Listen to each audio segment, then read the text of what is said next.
আবার একটা এন্টারপ্রেনারশিপ ডেভেলপমেন্টের উপর ভিডিও। টপিকটা হচ্ছে এলিমেন্ট অফ এন্টারপ্রেনার। এলিমেন্ট কথার উপাদান, এলিমেন্ট কথার মানে কি? এলিমেন্ট কথার মানে হচ্ছে উপাদান, অর্থাৎ কোনো একটা জিনিস যেটা দিয়ে তৈরি হয়। তোরা যখন ক্লাস 11-12 ইকোনমিক্স পড়েছিলিস, সেখানে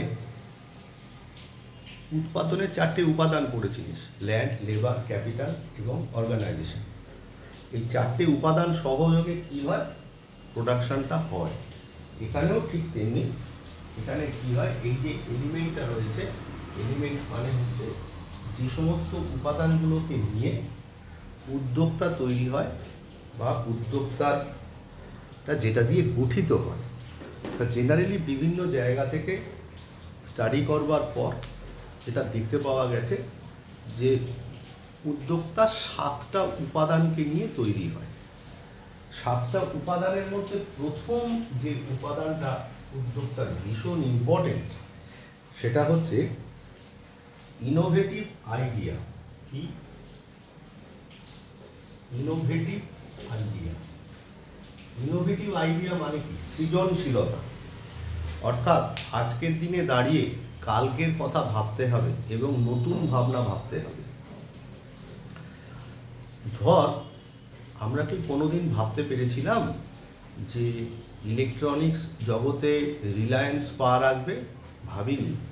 আমরা কি ভেবেছিলাম যে ইলেকট্রনিক্স জগতে টাটা পা রাখবে? ভাবিনি। এবার রিলায়েন্সের যে ইলেকট্রনিক্স জগতে পা রাখা, সেটা হচ্ছে কি? সেটা হচ্ছে রিলায়েন্স ডিজিটাল।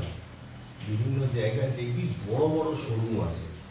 যেহেতু এটা রিলায়েন্সের, তাহলে সেই জন্যে এদের ক্যাপিটালের পরিমাণ অনেক বেশি। এই সমস্ত জায়গা দেখতে গেলে আমরা মোটামুটি খালি হাতে বা জিনিসটা না কিনে ফিরবো না। টাটার যে ইলেকট্রনিক্সের জুট বা ইলেকট্রনিক্সের যে ব্র্যান্ড, তার নাম হচ্ছে ক্রোমা। ক্রোমাতে কি হয়? ওই রকম 3তলা 4তলা ইলেকট্রনিক্সের দোকান। আমরা কি কোনোদিন দেখেছি? কনসেপ্ট কি বদলে গেছে। আমরা ছোটবেলায় ভ্যানে করে বাড়িতে টিভি কিনে আনতাম। তার মানে পুরো ব্যাপারটাকে এখন কি করা হচ্ছে? একটা বিরাট মোড়কে মুড়ে দেওয়া হচ্ছে। তাহলে এটা আগামী দিনের একটা ভাবনা, যেটাকে আমি বারবার একটা কথা উচ্চারণ করি, নেক্সট লেভেল। এটাও ঠিক তেমনি নেক্সট লেভেল। তাহলে এটা কিন্তু অনেক আগেই ভাবা হয়ে গিয়েছিল। আগের ভিডিওতেই বলেছিলাম যে মুকেশ আম্বানির বাবা ভেবেছিল পোস্ট কার্ডের দামে লোককে মোবাইল দেবে।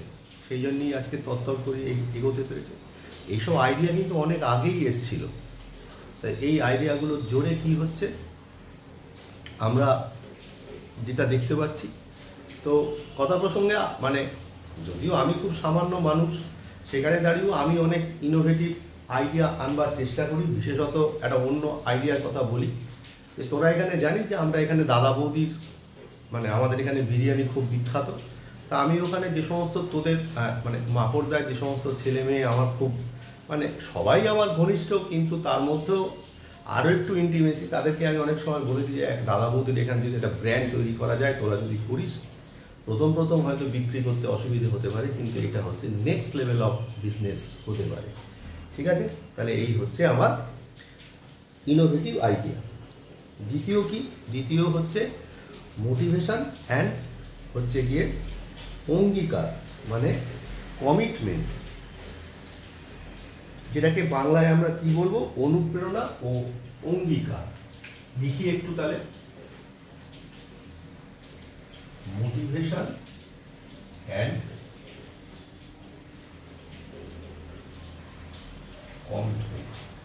মোটিভেশন সম্পূর্ণ একটা মানসিক ব্যাপার। মোটিভেট মানে কি? মোটিভেট মানে হচ্ছে অনুপ্রেরণা পাওয়া, অর্থাৎ মনের ভেতর থেকে একটা নিজেকে আপগ্রেড করার যে ভাব, সেটাই হচ্ছে মোটিভেশন। আমরা বিভিন্ন জায়গায় ইউটিউবে বিভিন্ন মোটিভেশনাল ভিডিও দেখতে পাই, যেখানে কি হয় যে মানুষকে কি করা হয়? মানসিকভাবে বুস্ট আপ করবার চেষ্টা হয়। যেমন জো স্টক, যেমন এক্সেট্রা যে সমস্ত জায়গাগুলো আছে, প্রচুর মানুষ এই সমস্ত জায়গা থেকে মোটিভেট হয়, মানে হেল্প পায়। ঠিক তেমনি উদ্যোক্তাও কি হয়, নিজেকে মোটিভেট করে আগামী দিনে ব্যবসাটাকে বাড়িয়ে নিয়ে যাওয়ার জন্য। আর কমিটমেন্ট মানে হচ্ছে কি, কমিটমেন্ট মানে হচ্ছে অঙ্গীকার, মানে শুধুমাত্র নিজেকে মন থেকে মোটিভেট করলেই তো হবে না, একটা লক্ষ্যে পৌঁছতে হবে, গোল, একটা গোলে আমাকে পৌঁছতে হবে, সেটাই হচ্ছে কমিটমেন্ট। তাহলে আমি পৌঁছে দেখাবো যে হ্যাঁ আমি কমিটমেন্টটা ফুলফিল করলাম। যেমন ধর আমি বললাম যে আমি বুধবার দিনকে তোদের বিকেল 6:30টার সময় পড়াতে শুরু করবো, তার মানে দ্যাট ইজ কল হচ্ছে কমিটমেন্ট। আমি তাহলে ওই 6:30 টাইমটাকে মেনটেন করবার চেষ্টা করবো, দিস ইজ কল হচ্ছে কমিটমেন্ট। ঠিক আছে, এরপর একটু দেখে নেওয়া যাক ভিডিওটা কতটা হলো।